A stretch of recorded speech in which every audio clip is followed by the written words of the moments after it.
ఈరోజు నా కోసం ఆత్మీయ కార్యక్రమంలో దేవుని వాగ్దానం కోసం ఎదురు చూస్తున్న మీ అందరికీ నా హృదయపూర్వక వందనాలు.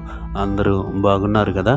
ఉదయకాల సమయంలో కొద్ది నిమిషాలు దేవుని మాటలు వినవలసిందిగా మనవి చేస్తూ ఉన్నాను. ఈ దిన వాగ్దానం కోసం చిన్న ప్రార్థన చేద్దాం. భూమి ఆకాశములను సృజించిన మా గొప్ప దేవా, నీకు వందనాలు, వేలాది స్తోత్రములు. ఈ ఉదయకాల సమయంలో నీ మాటలు ధ్యానిస్తుండగా మా అందరితో మాట్లాడమని యేసు నామములో అడుగుచున్నాము తండ్రి, ఆమేన్. ఈరోజు దేవుని వాగ్దానము యాకోబు రాసిన పత్రిక 4వ అధ్యాయము 8వ వచనము. మీ హృదయములను పరిశుద్ధపరచుకొనిడి. ఇక్కడ హృదయం గురించి మాట్లాడుతూ ఉన్నారు. హృదయాలని ఏం చేయాలని వాక్యం సెలవిస్తూ ఉందంటే పరిశుద్ధపరచుకోవాలని. అంటే హృదయము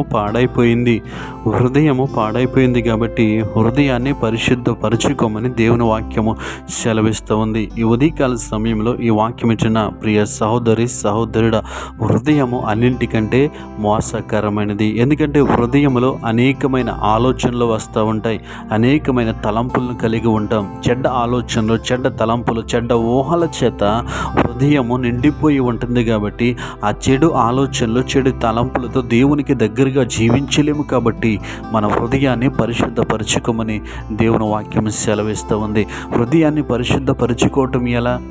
హృదయాన్ని ఏ విధంగా పరిశుద్ధపరచుకోగలము అని మనం గమనించినట్లయితే దేవుని వాక్యము చేత మన హృదయాన్ని పరిశుద్ధపరచుకోగలము.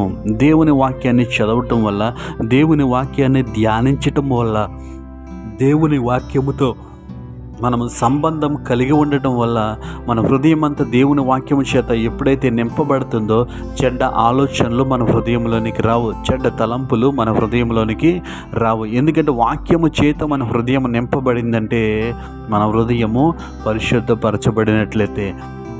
కాబట్టి ఈ ఉదయకాల సమయంలో ఈ వాక్యం వింటున్న మనము మన హృదయంని ఏ విధంగా పరిశుద్ధపరుచుకున్నాం, మన హృదయంలో ఎలాంటి ఆలోచనలు వస్తున్నాయి, మన హృదయంలో ఎలాంటి తలంపులు ఉన్నాయి, ఒక్కసారి పరిశీలన చేసుకుని వాక్యానుసారమైన జీవితం మనం జీవించడానికి ప్రయత్నం చేయవలసిందిగా మనవి చేస్తూ ఉన్నాను. మీ హృదయములను పరిశుద్ధపరచుకుని మన హృదయాన్ని పరిశుద్ధపరచుకోవాలి. ఎందుకంటే మన హృదయంలో ఏమైతే ఉందో దాన్ని బట్టి మనం ప్రవర్తిస్తూ ఉంటాం, దాన్ని బట్టి మనం మాట్లాడుతూ ఉంటాం. కాబట్టి ఈ ఉదయకాల సమయంలో ఈ వాక్యం ఇచ్చిన ప్రియ సహోదరుడు, మన హృదయాల్ని పరిశుద్ధపరచుకోవాలి. దేని చేత పరిశుద్ధపరచుకోవాలంటే దేవుని వాక్యము చేత మన హృదయం అంతా నిండిపోయినప్పుడు చెడ్డ ఆలోచనలు మన హృదయంలో ఉండవు, చెడ్డ తలంపులు మన హృదయంలో ఉండవు. ఎందుకంటే వాక్యము మన హృదయంలో ఉంది కాబట్టి ఈ ఉదయకాల సమయంలో మన హృదయంలో ఎలాంటి ఆలోచనలు వస్తున్నాయి, చెడ్డ ఆలోచనలు, చెడ్డ తలంపుల చేత మన హృదయం ఉంటే కనుక మన హృదయంలో ఏమి లేదంటే పరిశుద్ధత లేదు. మరి పరిశుద్ధత రావాలంటే ఏం చేయాలంటే దేవుని వాక్యము చేత మనము నింపబడాలి. దేవుని వాక్యము చేత మనం నింపబడినప్పుడు, దేవుని వాక్యము చేత మన హృదయము నిండినప్పుడు చెడ్డ ఆలోచనలు మనకి రావు. ఆ విధంగా మన హృదయాల్ని పరిశుద్ధపరచుకోవాలి. ఎవరైతే వారి హృదయాల్ని పరిశుద్ధపరచుకుంటారో వారి ప్రవర్తనలో మార్పు వస్తుంది, వారి మాటల్లో మార్పు వస్తుంది, వారి జీవితంలో మార్పులు జరుగుతాయి. అవి జరగాలి అంటే మన హృదయము పరిశుద్ధపరచబడాలి. హృదయ శుద్ధి గలవారు ధన్యులు, వారు దేవుని చూచెదరు. ఎందుకు వారిని దేవుని చూస్తారు అంటే వారి హృదయము పరిశుద్ధంగా ఉంది కాబట్టి.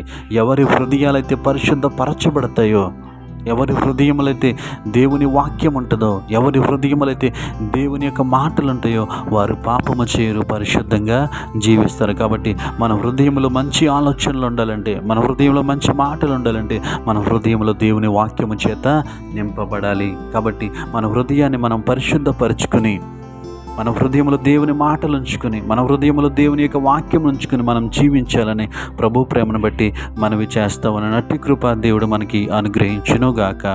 పరిశుద్ధ ప్రేమగల తండ్రి, గొప్ప దేవుడా, నీకు వందనాలు. ఉదయకాల సమయంలో మా హృదయం గురించి మాతో అవును ప్రభా, మా హృదయంలో ఉన్నటువంటి చెడ్డ ఆలోచనలు, చెడ్డ తలంపులు పరిశుద్ధపరచబడాలి అంటే నీ వాక్యము చేత మా హృదయంలో నింపబడాలి. ఆ విధంగా నింపబడి మేము అనేక మందికి ఆశీర్వాదకరంగా ఉండటానికి నీ కృప చూపించమని యేసు నామములో అడిగి వేడుకుంటున్నాము పరమ తండ్రి, ఆమేన్.